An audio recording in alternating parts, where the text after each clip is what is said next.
कैसे हैं दोस्तों, स्वागत है आपका इस दिन चैनल पर।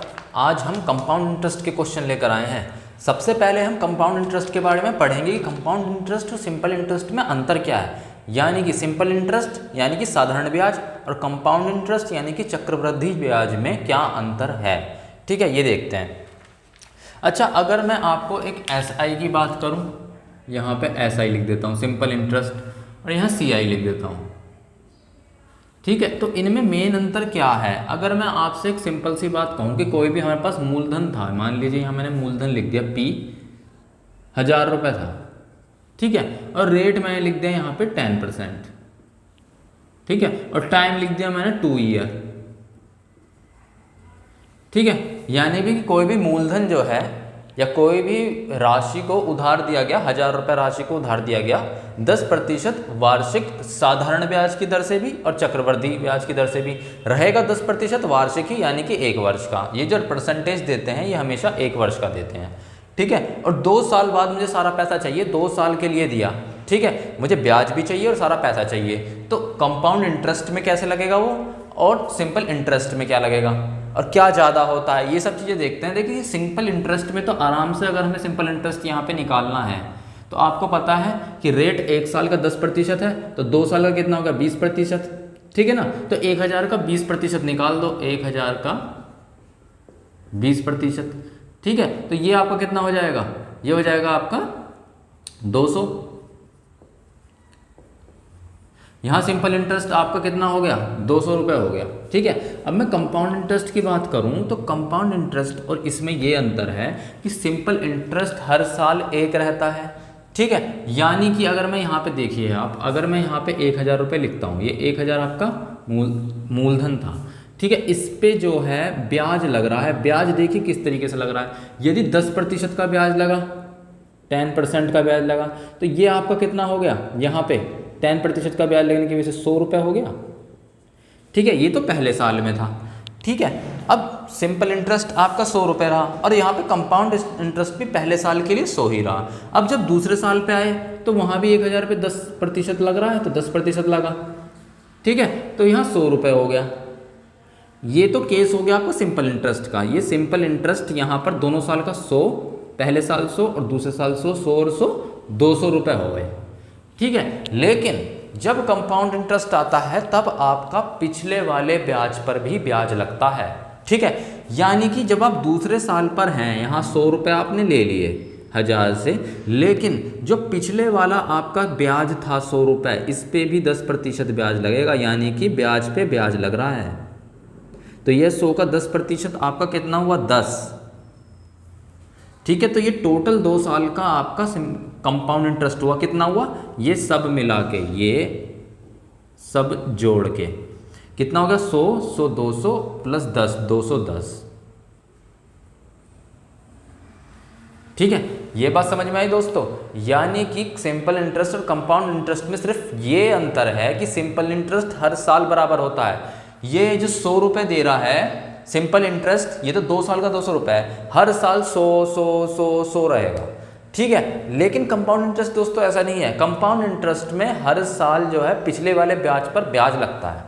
ठीक है, पहले वाले साल के लिए सिंपल इंटरेस्ट और कंपाउंड इंटरेस्ट बराबर है, 100 रुपये है, क्योंकि यहाँ तो कुछ नहीं है, बस एक ब्याज यही है 100 रुपये, ये बराबर हो गया। सिंपल इंटरेस्ट 100 है और कंपाउंड इंटरेस्ट भी पहले साल के लिए 100 ही होगा। ठीक है, जैसे ही हम दूसरे साल पर आए, दूसरे साल पर आपने 1000 का 10% तो लिया ही, यहाँ पर मूलधन का 10% तो लिया ही लिया, साथ में जो पिछला वाला आपका ब्याज था 100 रुपये, उस पर भी 10% ब्याज लिया, यानी कि 10 रुपये आपके वो भी हुए। तो पहले साल का 100 और दूसरे साल का कंपाउंड इंटरेस्ट 100 प्लस 10, 110। ठीक है दोस्तों, ये बात याद रखना, पहले साल का 100 और दूसरे साल का कंपाउंड इंटरेस्ट कितना होगा, 100 प्लस 10, 110। और यहीं अगर आपका सिंपल इंटरेस्ट होता तो आपका 100 ही लगा होता, है ना, पहले साल भी 100 और दूसरे साल भी 100 ही लगा होता। लेकिन आपका कंपाउंड इंटरेस्ट पिक्चर के अंदर है, तो पहले साल तो 100 रहा कंपाउंड इंटरेस्ट भी। और याद रखना दोस्तों, पहले साल का सिंपल इंटरेस्ट और कंपाउंड इंटरेस्ट हमेशा बराबर होता है। ठीक है, जब आप दूसरे साल में आए तो आपने 100 प्लस 10, 110 रहा, तो देखा आपने कंपाउंड इंटरेस्ट यहाँ पे ज़्यादा होगा, क्योंकि वहाँ पर पिछले साल के ब्याज पर भी ब्याज लगता है। ठीक है, एक तो ये बात हो गई आपकी। दूसरी बात, क्वेश्चनों में कई बार पूछते हैं कंपाउंड इंटरेस्ट और सिंपल इंटरेस्ट का, यानी कि चक्रवर्ती ब्याज और साधारण ब्याज का अंतर पूछते हैं, डिफरेंस पूछते हैं। तो वो क्या होगा, वो होगी ये वाली संख्या, बस इतना। आपको अच्छे से पता है कंपाउंड इंटरेस्ट ये सारा हो गया 210, सिंपल इंटरेस्ट कितना हो 2 साल का, 100 और 100 200। तो अगर मैं इसे घटा दूंगा 210 में से 200 को, तो ये बचा 10।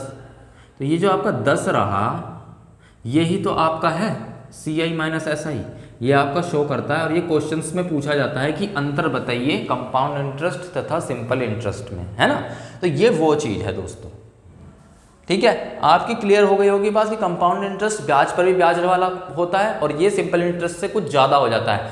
दूसरी बात, सिंपल इंटरेस्ट और कंपाउंड इंटरेस्ट पहले साल में बराबर होता है, ठीक है, 2 बात पूरी हो गई। दूसरी बात, कंपाउंड इंटरेस्ट और सिंपल इंटरेस्ट का जो अंतर पूछा जाता है वो आपका ये वाली वैल्यू होती है। अगर आप ऐसे निकालेंगे तो CI माइनस SI, ये पूरी वैल्यू आपकी क्या हो गई CI, और ये 2 साल का ये हो गया SI। तो बचा कितना, ये 10 बचा। और ये ही अपने आप में CI माइनस SI को शो करता है, चक्रवर्ती ब्याज तथा साधारण ब्याज के अंतर को शो करता है। तो ये 3 बात आपको याद रखनी है, ठीक है। अब हम चलते हैं क्वेश्चन पे, हमने अंतर देख लिया अच्छे से, ठीक है।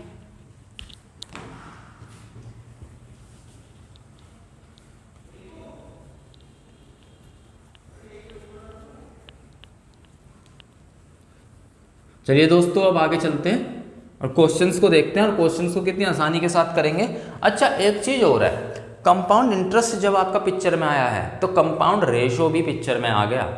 यानी कि हमने पढ़ा था, जब मैंने टाइप्स ऑफ रेशियो कराए थे, उसके अंदर रेशो प्रोपोर्शन में टाइप्स ऑफ रेशो का एक चैप्टर है, उसमें मैंने कंपाउंड रेशो बताया था। कंपाउंड रेशो आपका जो है कंपाउंड इंटरेस्ट में यूज़ होता है, मैंने बताया था। जो कंपाउंड रेशो है वो लगता कब है, जब आपको कभी भी कोई वृद्धि दर्ज करानी हो। ध्यान से समझिएगा, मान लीजिए यहाँ मैंने लिखा R = 10% वार्षिक, वार्षिक मतलब एनम हो गया इंग्लिश में, है ना, 10% एनम, ठीक है, 10% वार्षिक चक्रवृद्धि ब्याज, चक्रवृद्धि ब्याज, कंपाउंड इंटरेस्ट, ठीक है, ये मैंने लिखा। तो इस बात का क्या मतलब होता है, 10% का मतलब क्या होता है आपका, वो होता है 1/10, ठीक है, ये आपका 1/10 होता है। तो ये बात अपने आप में क्या शो कर रहा है, हमने किया भी था। अगर मैं यहाँ टाइम 2 साल लूँ, T = 2 ईयर के लिए कोई भी राशि, अभी मैं राशि नहीं लिख रहा हूँ, कोई भी राशि हमने किसी को उधार दी 10% वार्षिक चक्रवृद्धि ब्याज की दर से, ठीक है, और 2 साल के लिए दी, ठीक है। तो आपका जो है ये धन है, धन जो था आपका 10 रुपये था, ये 10 से बढ़कर आपका चक्रवृद्धि ब्याज 1 हुआ पहले साल में, ठीक है। तो आपकी वैल्यू कितनी होगी, 10 + 1 11, 11 का मिश्र धन दे रहे हैं आप, ठीक है। यानी कि आपका धन 10 से 11 हो जा रहा है, ये वृद्धि हो गई।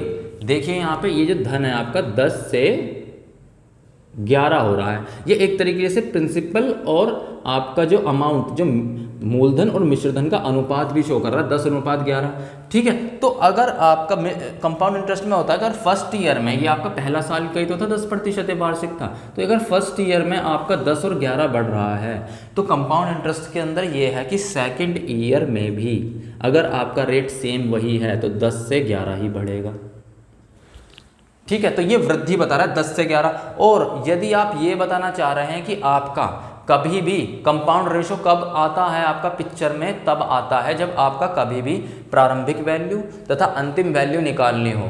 तो जब हम इसकी मल्टीप्लाई कर देते हैं, जो हमने रेशो के फंडे में भी पढ़ा था, 10 धाम 100 और 11 × 11 121, ठीक है। तो ये वाली वैल्यू 100, ये आपकी प्रारंभिक वैल्यू शो कर रही है।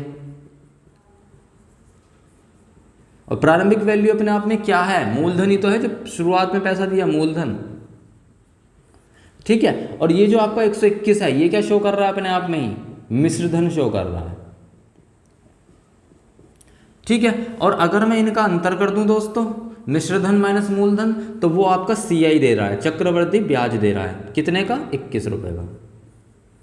ये बात समझिए ध्यान से। और इसी तरीके से हम चक्रवृद्धि ब्याज के क्वेश्चन सोल्व करेंगे और 80% क्वेश्चन तो ऐसे ही सोल्व हो जाएंगे, ठीक है। तो आपको कुछ नहीं करना है, अगर यहाँ पे 2 साल दिया है, अगर यहाँ 3 साल दिया होता तो 10 11 10 11 और एक बार 10 11 लिखते और तीनों की मल्टीप्लाई कर देते ऐसे करके, तो हमारा प्रारंभिक और अंतिम का अनुपात बचता। इसे ही कंपाउंड रेशो कहते हैं। आपको कभी वृद्धि दर्ज करानी हो और ये बताना हो प्रारंभिक वैल्यू कौन सी है और अंतिम वैल्यू कौन सी है, तो हम ऐसे ही मल्टीप्लाई करते हैं रेशो की, कंपाउंड रेशो में, ठीक है। इसे ही कंपाउंड रेशो बोल देते हैं।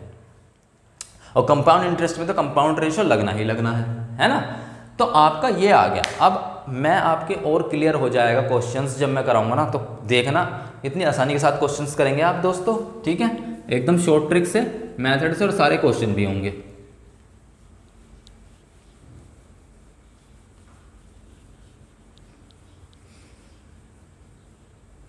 ऐसा कुछ नहीं है दोस्तों जो हमने पहले ना किया हो, हर चीज़ हमने पहले कर रखी है। आइए क्वेश्चन देखते हैं। क्वेश्चन में कहता है किसी धन का 14 से ही 2/7% वार्षिक चक्रवृद्धि ब्याज की दर से 2 वर्ष में मिश्र धन 1280 रुपये हो जाएगा, तो वह धन तथा चक्रवृद्धि ब्याज ज्ञात कीजिए, ठीक है।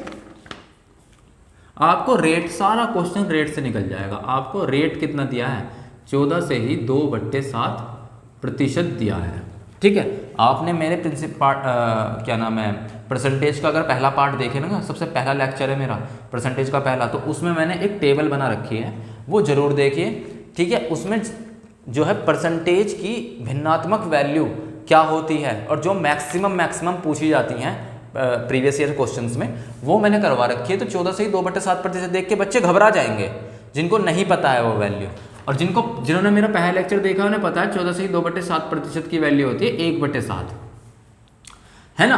तो इसका क्या मतलब हुआ, आपका धन जो है 7 से 1 बढ़ रहा है, 7 से 8 हो रहा है।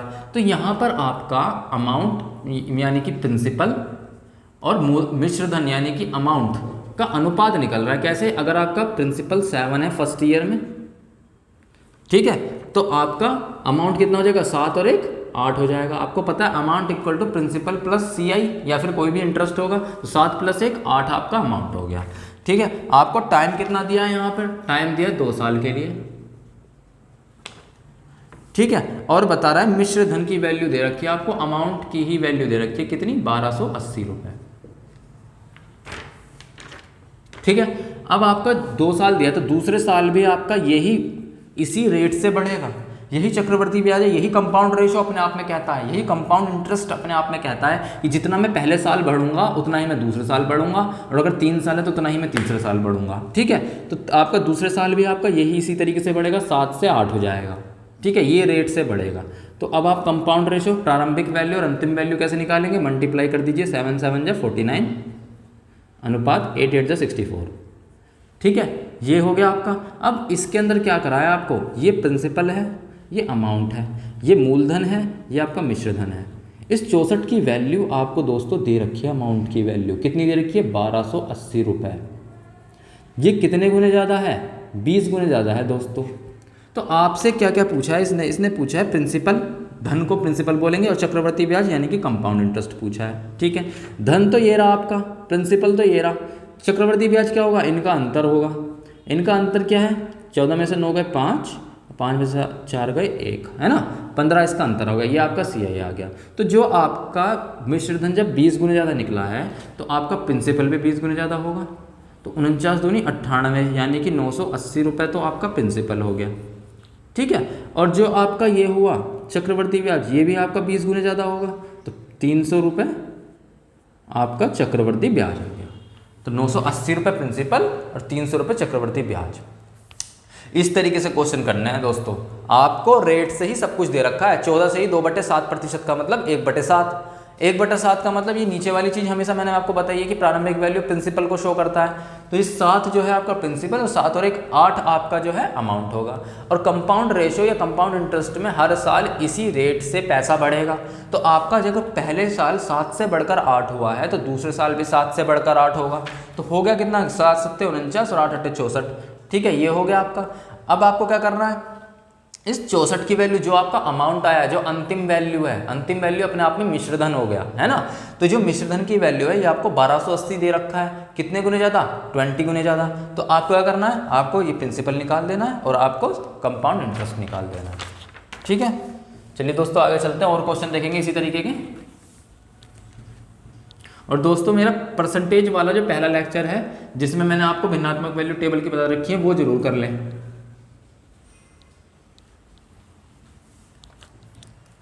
ठीक है, लिखा है दूसरा क्वेश्चन, कितने धन का 57 से ही 1/7% वार्षिक चक्रवृद्धि ब्याज की दर से 2 वर्ष में 2420 रुपये हो जाएगा, क्वेश्चन मार्क, वह राशि तथा चक्रवृद्धि ब्याज कितना होगा।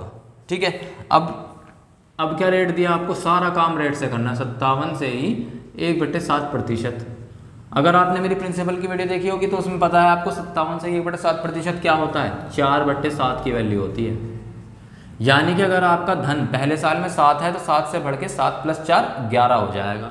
तो आपका यहाँ पर किस चीज़ का, प्रिंसिपल और अमाउंट, मूलधन तथा मिश्रधन का रेशो आ जाएगा। यदि प्रिंसिपल 7 है फर्स्ट ईयर में तो सेकंड ईयर में क्या मतलब तो बढ़कर कितना हो जाएगा, 7 + 4 11 हो जाएगा, है ना, क्योंकि ये आपका क्या है, ये प्रिंसिपल शो कर रहा है और ये आपका इंटरेस्ट शो कर रहा है। ठीक है, सेकंड ईयर में आपका क्या है, फिर से यही बढ़ेगा, 7 से 11 हो जाएगा।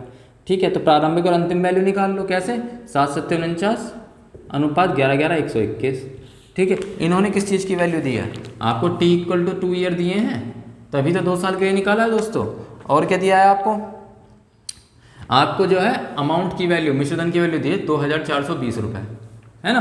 तो एक आपका अमाउंट क्या है 121 और ये कितना कह रहा है, ये है 2420 रुपये। तो कितने गुने ज़्यादा हो गया दोस्तों, 20 गुने ज़्यादा हो गया। ठीक है, तो दोनों चीज़ पूछ रहा है, प्रिंसिपल पूछ रहा है और आपका चक्रवर्ती ब्याज पूछ रहा है, इन दोनों का अंतर चक्रवर्ती ब्याज होगा। तो कितना होगा, 11 × 9 = 2 और 11 × 4 = 7। ठीक है, ये हो गया 72, ये हो गया 49। तो निकाल लीजिए, 49 भी आपका 20 गुने ज़्यादा हो गया, तो ये आपका 980 रुपये हो गया।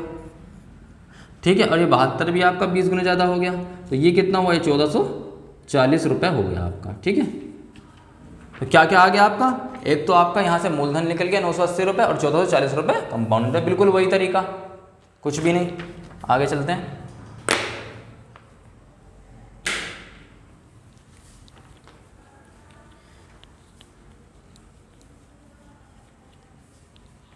एक और क्वेश्चन देखिए दोस्तों, तीसरा क्वेश्चन, कितने धन का 22 से ही 2/9% वार्षिक चक्रवर्ती ब्याज की दर से 2 वर्ष में मिश्रधन 3630 रुपये हो जाएगा, वह धन और चक्रवर्ती ब्याज ज्ञात कीजिए। क्वेश्चन तो वैसा ही है दोस्तों, लेकिन इसमें कैच है, वो क्या है देखते हैं। आपको रेट यहाँ पर दिया है 22 से ही 2/9%। ठीक है, अगर आपको मेरी टेबल याद हो, कोई बड़ी टेबल नहीं है, उसमें याद हो, तो अगर आप मेरे लेक्चर देखेंगे तो आपको करते करते याद हो जाएगा दोस्तों। ठीक है, 22 से ही 2/9% है, तो आपको पता है इसे क्या लिखते हैं, 2 × 11 से ही 1/9%। ये आपको रेट दिया है इसमें। ठीक है, और क्या दिया आपको, t = 2 ईयर्स दिए हैं और आपको मिश्रधन दिया है कितना, 3630 रुपये। ठीक है, ये दिया है आपको पता है 11 से ही 1/9 क्या होता है दोस्तों, इसकी भिन्नात्मक वैल्यू क्या होगी, 1/9। तो आपका कितना हो गया, 2 × 1/9 यानी कि 2/9 दे दिया, भिन्नात्मक वैल्यू निकल गई आपकी। तो इसका मतलब क्या है, प्रिंसिपल और अमाउंट का रेशो क्या होगा, अगर 9 है तो 9 से बढ़कर पहले साल में 11 हो रही है ना, फर्स्ट ईयर में, और सेकंड ईयर में जा रहे हैं तो आपका फिर से इसी रेशो में बढ़ेगा, 9 से 11 हो गया। ठीक है, तो कितना हो गया, ये हो गया 9 × 81 और ये हो गया 121। आपको अमाउंट की वैल्यू कितनी दे रखी है, 3630 रुपये, कितने गुने ज़्यादा, 30 गुने ज़्यादा। तो आपसे पूछा क्या है इन्होंने धन और चक्रवर्ती ब्याज पूछा, वही पूछा, तो धन भी आपका 30 गुने ज़्यादा होगा और चक्रवर्ती ब्याज कितना अंतर है, 1 0 और 12 8 4 40, ये भी आपका 30 गुने ज़्यादा होगा। तो ये कितना हो गया, ये तो हो गया 1200 चक्रवर्ती ब्याज आपका, और ये कितना हो गया, 3 × 3 = 2430 रुपये आपका ये हो गया। बताइए कुछ था इसमें, कुछ भी नहीं था। 81/121 आ गया आपका, जो वो है प्रिंसिपल वो भी 30 गुने ज़्यादा हो गया और आपका जो है कंपाउंड इंटरेस्ट वो भी 30 गुने ज़्यादा हो गया, है ना। ये था क्वेश्चन में, कुछ भी नहीं, बस ये याद रखना है कि 22 से ही 2/9% को 2 × 11 से 1/9% में काट लेंगे। जब आप सारणी वाले क्वेश्चन करेंगे ना मेरे प्रिंसिपल परसेंटेज के, तो आपको समझ में आ जाएगा। और क्वेश्चन सिंपल ऐसे 5% या 20% दे के बहुत से नहीं देते हैं, ज़्यादातर इस तरीके से देते हैं, है ना। उन्हें पता है जिन बच्चों ने सारणी करी होगी उनको दिक्कत नहीं आएगी, और जो बस ऐसे ऊपर ऊपर से पढ़ के चले गए होंगे उनको दिक्कत आएगी, है ना। चलिए दोस्तों आगे चलते हैं। ये क्वेश्चंस में इसी वजह से इस तरीके से करा रहा हूँ दोस्तों कि इस तरीके से एग्जामिनर ने पूछे हैं क्वेश्चन। सिंपल आपको 20%, 10% दे के क्वेश्चन नहीं पूछता वो, ठीक है। इसी तरीके से भिन्नात्मक वैल्यू निकलवाने के लिए पूछता है वो। चौथा क्वेश्चन देखिए दोस्तों, 1260 रुपये पर 16 से ही 2/3% वार्षिक चक्रवर्ती ब्याज की दर से 2 वर्ष का मिश्रधन तथा चक्रवर्ती ब्याज कितना होगा, ठीक है। इस बार क्या दिया आपको, आपको दिया है इस बार 1260 रुपये पर, यानी कि प्रिंसिपल दे दिया आपको 1260 रुपये, और आपको रेट परसेंटेज दिया है, कितना दिया है, 16 से ही 2/3%, ठीक है। आपको पता होना चाहिए वही टेबल में 16 से ही 2/3% की वैल्यू 1/6 होती है, ठीक है। टाइम कितना दिया है दोस्तों, 2 ईयर दिए हैं, ठीक है। तो आपका प्रिंसिपल और अमाउंट किस हिसाब से बढ़ेगा, ये 6 से बढ़कर आपका 7 हो जाएगा, है ना। और फर्स्ट ईयर में और सेकंड ईयर में भी आपका इसी रेट से बढ़ेगा, 6 से बढ़कर 7, ठीक है। तो 6 × 36 और 7 × 7 = 49, ठीक है। इसने प्रिंसिपल दिया है, प्रिंसिपल आपका ये है, ठीक है। 36 की वैल्यू दी है, कितनी है आपको, 1260 रुपये दी है, ठीक है। तो देख लो दोस्तों कितने से कट रहा है ये, 36 × 3 = 108 और 18 × 36 = 180, 35 गुने ज़्यादा है ये 1260, ठीक है। तो आपका 49 जो है ये दिया है, ये भी आपका 35 गुने ज़्यादा होगा, ठीक है। और आपका जो ये होगा क्या कहते हैं इसे, कंपाउंड इंटरेस्ट कितना हो गया, 9 × 6 = 3 और 4 × 3 = 1, 13 बचा, ये भी आपका 35 गुने ज़्यादा होगा, है ना। मिश्रधन तथा कंपाउंड इंटरेस्ट पूछा है उसने, तो 49 × 35 दोस्तों कितना हो गया, देखिए इसमें मल्टीप्लाई कर लीजिए। पहले 49 × 5 = 35 होता है, तो 5 से कर लेते हैं पहले, 5 × 9 = 45, 245 तो ये हो गया, और फिर 7 रह गया आपका, 7 × 5 = 35, 7 × 4 = 28, 3 = 31 और 7 × 4 = 3 = 17, ठीक है। देख लेना दोस्तों क्या मल्टीप्लाई है, 1715 रुपये आपका आ गया। और 13 की 35 से कर लेंगे, 13 × 5 = 65 की 5 हासिल 6 और 13 × 3 = 39, 6 आपका 45, 455 रुपये आपका ये हो गया, और 1715 रुपये ये हो गया आपका, ठीक है। 35 गुने ज़्यादा है दोस्तों, देख लेना क्या है मल्टीप्लिकेशन, ठीक है। तो आपका ये आंसर आ गया 455, और ये 455 आपका कंपाउंड इंटरेस्ट, और आपका मिश्रधन कितना आया, 1715 रुपये, ओके। चलिए आगे चलते हैं दोस्तों। ऐसे ही आपको ये जो आपका रेशो आएगा ना, इसी में अलग अलग चीज़ दे देगा, कह देगा मिश्रधन की वैल्यू दे देगा, कभी मूलधन की वैल्यू दे देगा, और इस बार जो मैं क्वेश्चन करा रहा हूँ उसमें ब्याज की वैल्यू दे देगा, है ना। तो ब्याज से रिलेट करके आप मूलधन और मिश्रधन की वैल्यू निकाल लेना, ठीक है। आइए देखते हैं।